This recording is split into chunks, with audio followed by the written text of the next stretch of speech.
It's a question many ask. Why has Saudi Arabia not done more for Palestine and the Palestinians, for Gaza and the Ghazawi or the Gazans? For many, it's a line of questioning laced with disappointment, heartbreak, a sense of betrayal, a sense of frustration and anger, and a sense of failed leadership on the part of Saudi Arabia. A large slice of roughly 1 billion people on earth, after all, who consider themselves Muslim, a large slice of that naturally connect Saudi Arabia to a religious and moral responsibility, a duty that Saudi apparently has to the global Muslim community, known as the Ummah. The Muslim community is called the Ummah. This inclination to connect Saudi, the nation state, to a Muslim worldwide duty isn't grounded in anything practical. It's not part of Saudi constitution or legislation, nothing. It's grounded in two things: historical and symbolical. Symbolical. Nice, excellent, Mahfouz. You're so good at English. Why do we not take English lessons from you? Sorry. It's grounded in history and is grounded in symbolism.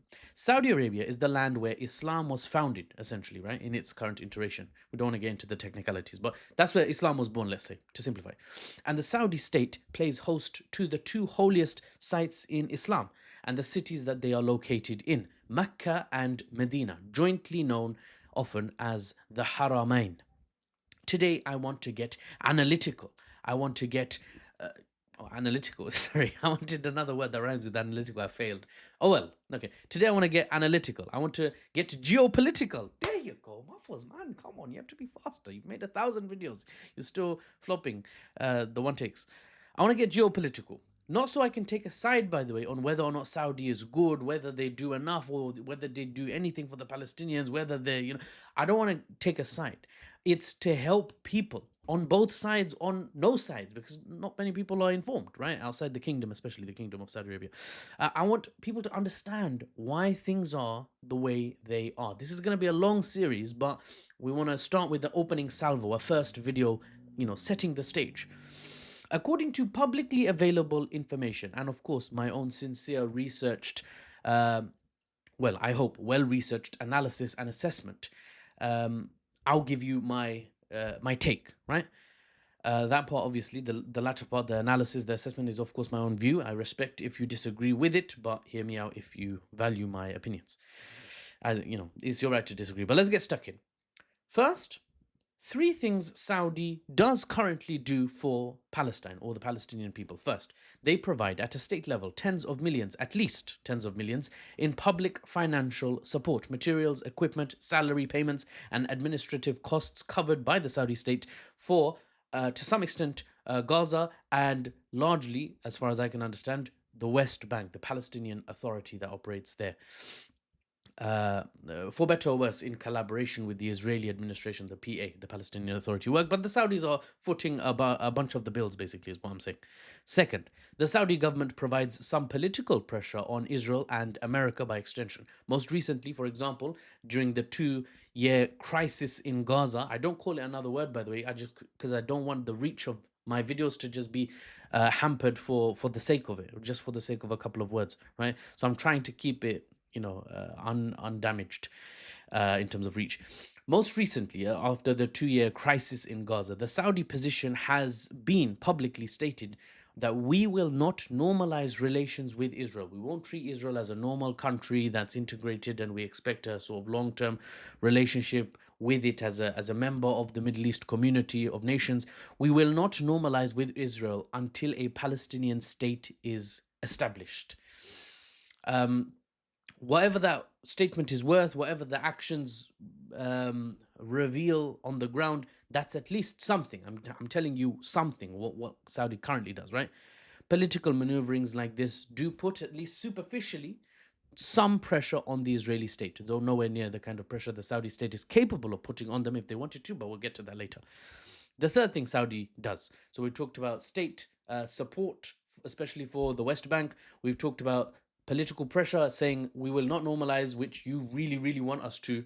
That would be like the crowning achievement politically for Israel if they could get Saudi to normalize, because then that would lead to probably a domino effect of other countries normalizing relations with Israel. But they're saying we won't normalize until the Palestinians have a state of their own. Okay, then here's the third thing: aid. Saudi as a state and their citizens, that has to be said, are relatively wealthy. The oil money, being connected to the US led Western economic bloc for decades. My intonation was messed up there, sorry.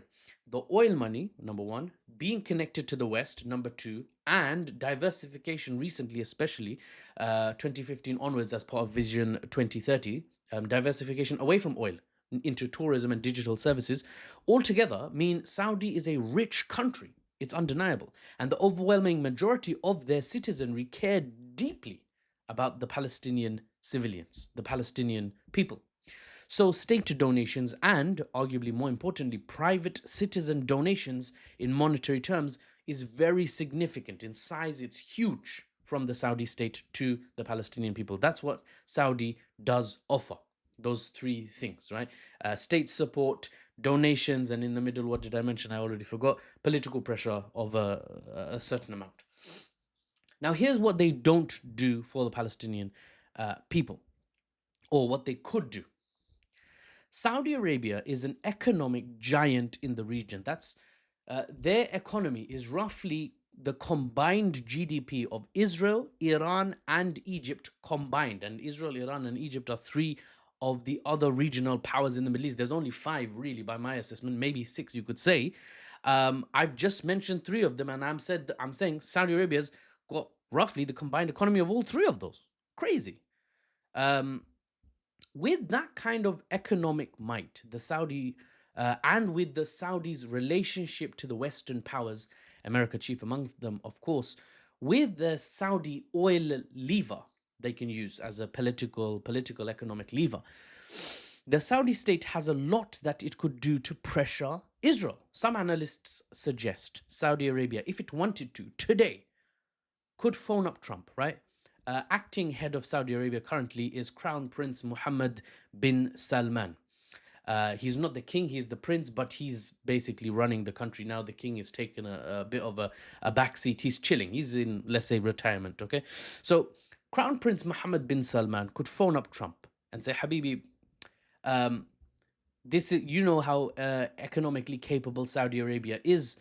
I've decided, okay? I, Prince Mohammed, have decided, decreed that the Gaza crisis need be resolved. That's what I need, right? Acting head of state, MBS, could say that today. He could say, Trump, I need 500 trucks in. Donny boy, hang on, before you protest, hear me out. My demands aren't done. I need 500 trucks of food and aid entering Gaza every single day. Right, write it down because I hear you're not very good with numbers. Right, I need all the materials entering Gaza on the daily to rebuild the homes, the infrastructure that's been flattened by that guy over there. I need the stabilization force entering ASAP, right? Deployed. I need Indonesia's Prabowo Subianto, who pledged 20,000 troops. I need him ASAP to be called upon to make good on his word. And I expect to see, don't try it. Don't try anything funny. I expect to see Turks in that international stabilization force. I know Erdogan wants to send troops. I know Israel doesn't want to see them, but I need you to make it happen. I need you to make it happen, right? I also need America to recognize Palestine as a state at the United Nations Security Council. Something's going to be put forward. You're going to not veto it. That's all I'm asking of you, right? It's not a big ask. Well, it's a big ask, but I'm not done. I'm not done. This could be Mohammed bin Salman's phone call, right? I'm not done asking. I need the United States to recognize Palestine as a state and push for full Palestinian national membership at the United Nations. I need you to then work with regional powers to get Israel to agree to established borders, maybe the 1967 borders, East Jerusalem as the capital of the new Palestinian state. I, MBS, have decided I want that. Mohammed, I love you. I love you, but I can't do that for you. You know me. You know I'm the best deal maker. But even me, that's too much. You're asking too much, Mohammed. I love you, Mohammed. You know what I did for you in Syria is amazing. We're gonna have such a good relationship. It's gonna be amazing. And I'm gonna run in 2028 maybe, and you're gonna support me. But I can't do that for you. Bin Salman could say no. Don't tell me it's unrealistic. I don't want to hear it. In Saudi Arabia, people know I don't take no for an answer. I commissioned The Line, this huge skyscraper that's going to kill all migration of animals, and villages had to be flattened for it. I commissioned it. I said, get it done. People are still trying to get it done. They're struggling, but I want it. I want it. I greenlighted Neom, right? I greenlighted King Abdul Aziz Gate, Jeddah Tower, say no more. 1 kilometer long, bruv. The UAE is crying in the corner over there with their cute little Burj Khalifa, bruv. I oversaw the largest expansion of the Grand Mosque in Mecca in Islamic history. And I'm not even done, right? It's not even 2030 yet. There's a half a decade left. But I'm just getting warmed up, right? Less than half of Saudi Arabia's GDP is now in oil. That's diversification that's happened under my administration. Don't tell me it cannot be done. It can be done. I want it. It will happen. Get it done. You have 3 months. Hangs up the phone call. He hangs up. He hangs the phone. Hangs up the phone. He's got, I don't know, Maghrib to pray or something. He phoned at a bad time, maybe. Now, Trump then picks up another phone after maybe taking an inhaler because that's cold stressed him out. And he phones up Netanyahu. He says, Netanyahu, I need all of the above. My best friend Mohammed is asked for it. You need to follow through. Now there will be kicking, there will be screaming, but if America threatens to sever all ties to Israel, to sever all support militarily to Israel, Israel, analytically speaking, is very likely to comply. I'm skipping a bit.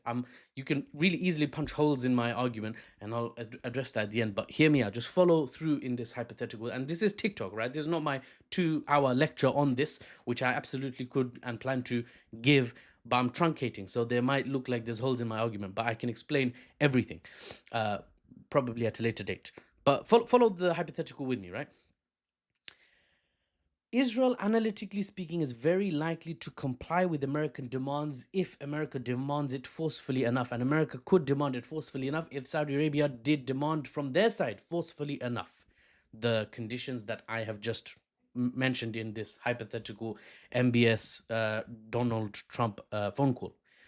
The Israeli state cannot stand alone in the Middle East, especially if they catch wind that this is something that Saudi has demanded. These really over the top by current standards, right? Current reality standards. These over the top, out of nowhere demands from the Saudis, bruv. It's not even Iran. It's not even Egypt. It's Saudi. We thought Saudi was quite cooperative, quite collaborative, open to, us being a state, maintaining the status quo. We can outside out of mind. Just don't look at the Palestinians. They're not really a problem. Just don't look at them. Keep making money. Keep making money. Don't look at them. But turns out they actually care.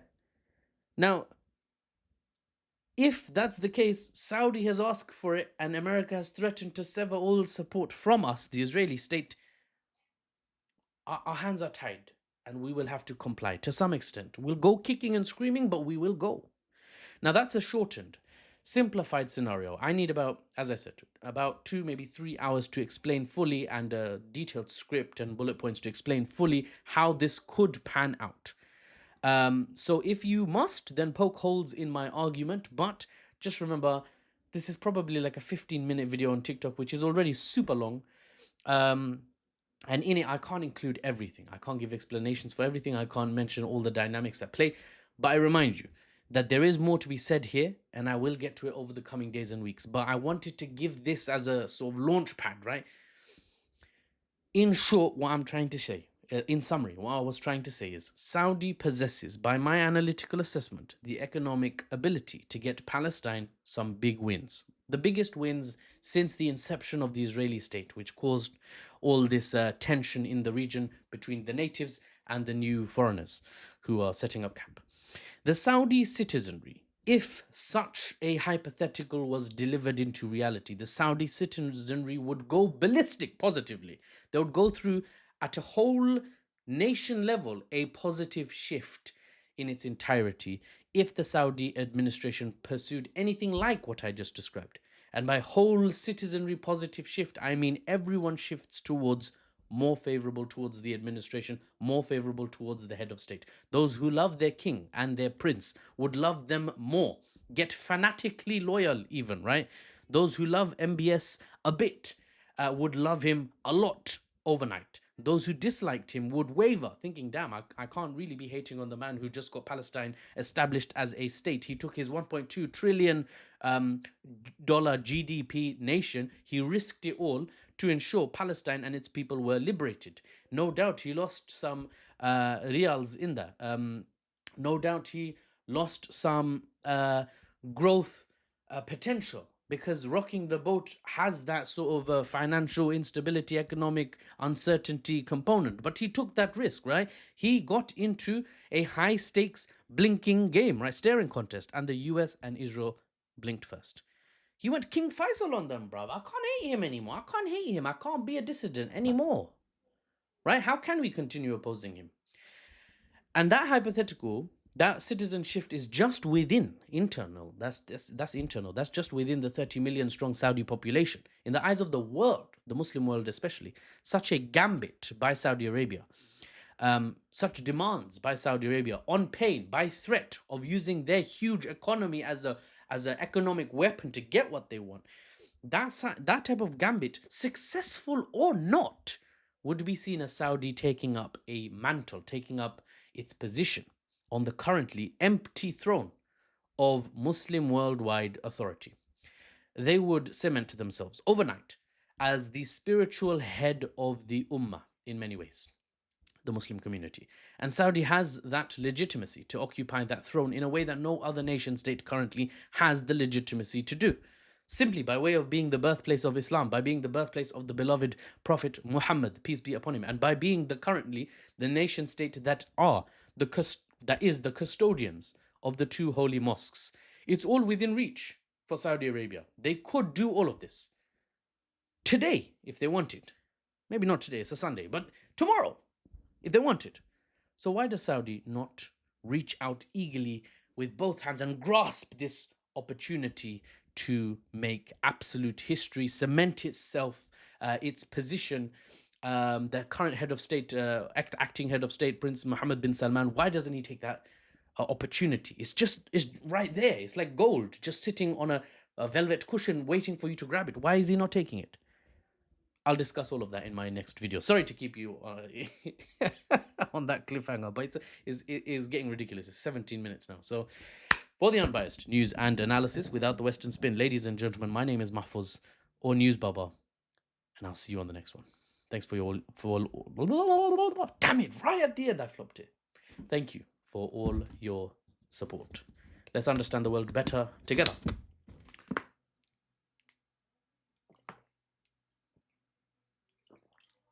So that maybe one day we can change it for the better.